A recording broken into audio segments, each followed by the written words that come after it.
So you want to vlog your trip to Burger King with your pet rat and you're not quite sure if you have the perfect camera. Unfortunately, my friend, the perfect camera is still the Sony X3000. What's that black piece on front? Stick around, noob. All I want is the perfect camera. All I want is the perfect camera. I've owned the X3000 for like 6 years, and it wasn't until like 2 weeks ago did I find some settings in here that completely changed the game. I'll show you the settings in a second, then we'll talk about what this black humdinger is. But somebody sent me this because my old one lost focus, the sensor's glued on, it lost it, and I was like, I don't know, so I gave it away, and the universe returned it. Thank you so much, my friend. I honestly accepted it as a joke, just like, here's the old X3000. I can't believe how good this thing looks with this filter and the settings. The funny thing is, so I get this camera and I decide to make a little vlog with it, and I didn't know any of these settings and this thing hadn't arrived yet. I could not believe how bad it looked. So overexposed. Look at it, like it's just nasty. I was like, damn, time has passed you by, huh? Oh, what was I thinking? And then I tweaked some shit, and you get this. There's only 2 settings different and the Black Pro Mist filter, and I'm just like literally blown away at how different they look, to where like this looks like a cinema cam, maybe a Blackmagic. I'm getting all kinds of compliments like, how the hell are you getting the X3000 to look like that? I will show you now the settings, my friend, and then there's a couple post tweaks if you should so choose it. They're optional. Not really, it's Sony color science. Nothing's optional in that field. The funny thing is, the worst looking video I had to release later because the Canon V10 just came out, so I made the new one on the X3000 and I had figured out all these tricks so it looked amazing. And then like 2 weeks later, they're gonna see this old video like, what the hell happened to that? I thought it looked good. What'd you do? I just bought one because of you. What the hell? Oh, little Sony, they don't make them like you anymore. So you can see the black contraption, that's all plastic, but it works great. And you can put your Black Pro Mist on there and a lens cap, still tiny, fits in the pocket, some pockets at least. Shoot in 4K 24p 100 megabits. That's the best you can do in this camera, and I find you need it because you have to crop in, because that vignette with this black masterpiece on the front, yeah, that's something you have to deal with. So keep it in 4K. Active stabe on, because that helps with the vignette. It crops in a little bit and it helps with the stabe as well. Now this is the key ingredient, minus 0.3 EV. If you don't do this, your face shines like the brightness of your dead grandfather when he saw the light. It's embarrassing, it's childish, the worst ever. What does this scene button even do? Okay, yeah, keep it on land, buddy. Keep it on land. Auto white balance is fine. Neutral, color science, not vivid. And yes, I keep airplane mode on to avoid the pocket cancer. I like avoiding that. In here is one of these microphone wind jammer things. So like there's a furry thing in there preventing wind noise if you want to just use the audio as is. And I just did a little test. It did work, but I do prefer lav mics. So boom, what a compact little system. Look at that glory. Oh, the glory is ours. So I cannot believe how much better it looks just with that minus 0.3 EV compensation downward. And then the 4K, it's funny because I always filmed in 1080p because my laptop at the time couldn't handle 4K, was really struggling, so I was like, nope.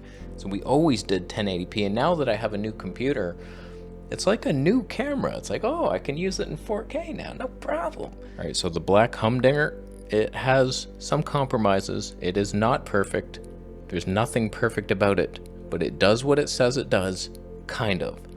It was not designed properly. It vignettes. It's fine if you're just leaving it without any filter on, and it's like, okay, perfect. It's like, did you ever think to pick it up and walk? Because the stabe moves with it and then it starts vignetting hard. And then when you put a filter on, forget your life. It starts even more.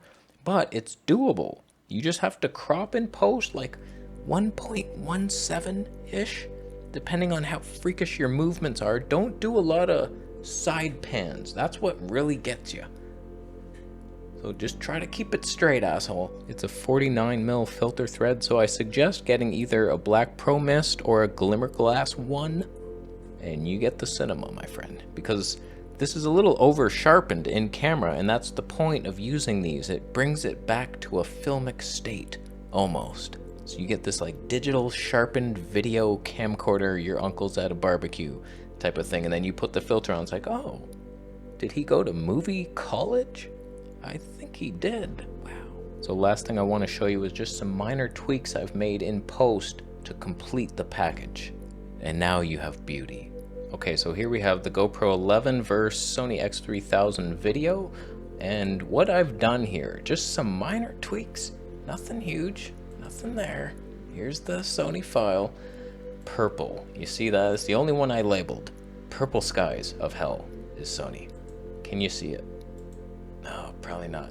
It's kind of hard to tell. It's a subtle change, but you can see if I turn it off, we got this purple sky, and it's just Sony color science. You have tomato skin red face and a purple sky, and it's an alien world, and I will not be a part of it anymore.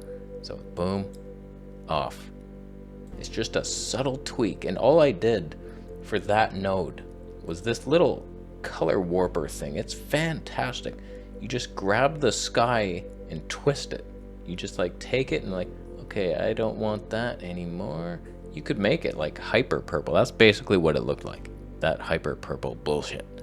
So all I did was just drag it a tiny touch, and it doesn't really affect the other colors. This node is just film grain. I don't know why I'm even adding this, but I am a movie, so I think I need it. Can you even tell the difference? Not really, but if you strengthen it up a bit more, you can actually really see it. And people complain in my videos, they're like, what's with all the noise? I'm like, it's film grain, asshole.